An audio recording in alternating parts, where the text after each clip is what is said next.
অবশেষে ঘুম ভেঙেছে মুসলিম বিশ্বের। অবশেষে ইহুদিদের বিরুদ্ধে যুদ্ধ ঘোষণা করেছে সকলে। এরই মধ্যে ইসরায়েলে ভয়ঙ্কর হামলা চালিয়েছে ইয়েমেন ও হামাস। হামলার প্রস্তুতি নিচ্ছে অন্যান্য শক্তিধর মুসলিম দেশগুলো। পিছিয়ে থাকছে না বাংলাদেশও। সব মিলে কি হতে চলেছে? সত্যিই কি গাজা ধ্বংস হয়ে যাবে, নাকি এবার মুসলিমদের জয় হবে? বিস্তারিত থাকছে জীবনের কথার এই পর্বে। গাজায় ইসরায়েলি আগ্রাসনের 17 মাস অতিক্রান্ত হলেও এখনও থামেনি ইতিহাসের নৃশংসতম হত্যাযজ্ঞ। বিশ্বের দৃষ্টি যখন প্রায় নির্বিকার, তখন অবরুদ্ধ গাজাবাসীর পক্ষে মুখ খুলেছেন মুসলিম বিশ্বের শীর্ষ ধর্মীয় নেতারা। এবার প্রথমবারের মতো জায়নবাদী ইসরায়েলের বিরুদ্ধে সম্মিলিতভাবে জেহাদের ডাক দিয়ে একটি ঐতিহাসিক ফতোয়া জারি করেছেন তারা। ধর্মীয় এ নির্দেশনায় বিশ্বের সকল মুসলিমকে গাজার গণহত্যা ঠেকাতে সক্রিয়ভাবে অংশ নেওয়ার আহ্বান জানানো হয়েছে। মুসলিম আলেমদের আন্তর্জাতিক সংস্থা ইন্টারন্যাশনাল ইউনিয়ন অফ মুসলিম স্কলার্সের পক্ষ থেকে ফতোয়াটি জারি করা হয়।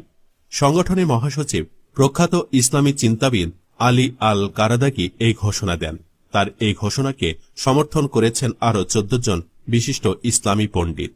15 দফা সংবলিত এই ফতোয়ায় বলা হয়েছে, গাজার এই হত্যাযজ্ঞ বন্ধে মুসলিম দেশগুলোর ব্যর্থতা ইসলামী শরীয়তের দৃষ্টিতে গুরুতর অপরাধ। ফতোয়ায় বলা হয়, অবিলম্বে গাজায় যুদ্ধ বন্ধে রাজনৈতিক, অর্থনৈতিক এবং সামরিক হস্তক্ষেপ করা সব মুসলিম দেশের জন্য জরুরি।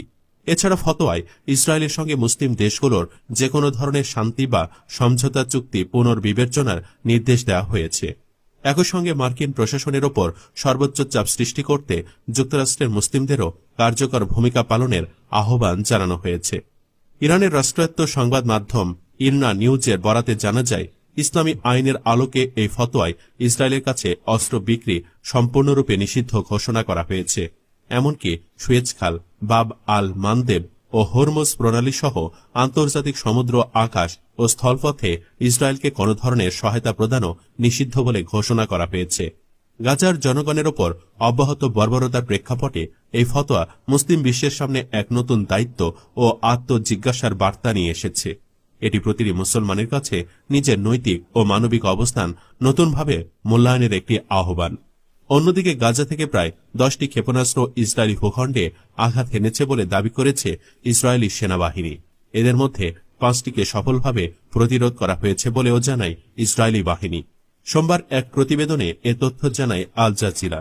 আল জাজিরার প্রতিবেদনে বলা হয়, বেশ কয়েকটি এলাকায় পতন চিহ্নিত করা হয়েছে এবং সৈন্যদের ঘটনাস্থলে পাঠানো হয়েছে। এছাড়া প্রতিরোধ করা ক্ষেপণাস্ত্রের টুকরো আশকেলন এবং জ্ঞান ইয়াভনে পড়েছে, যার ফলে কিছু যানবাহন ক্ষতিগ্রস্ত হয়েছে এবং 3 জন সামান্য আহত হয়েছেন। বর্তমানে ক্ষেপণাস্ত্রের বিস্তার এবং ক্ষয়ক্ষতির পরিমাণ নিয়ে বিস্তারিত তথ্য পর্যালোচনা করা হচ্ছে। ফিলিস্তিনি সশস্ত্র গোষ্ঠী হামাসের সশস্ত্র শাখা কাসসাম ব্রিগেডসের দাবি, তারা ইসরায়েলের উপকূলীয় একটি শহরে হামলা চালিয়েছে।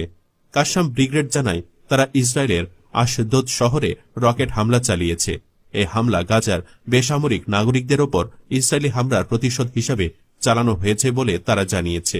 কেবল হামাসই নয়, পাশাপাশি ইয়েমেন ভিত্তিক হুতি বিদ্রোহীরা ইসরায়েলের রাজধানী তেল আবিবের দিকে একাধিক ড্রোন ও ক্ষেপণাস্ত্র হামলা চালিয়েছে বলে খবর পাওয়া গেছে। হুতি গোষ্ঠী দাবি করছে, ফিলিস্তিনিদের প্রতি সংহতি জানিয়ে তারা এই হামলা চালিয়েছে।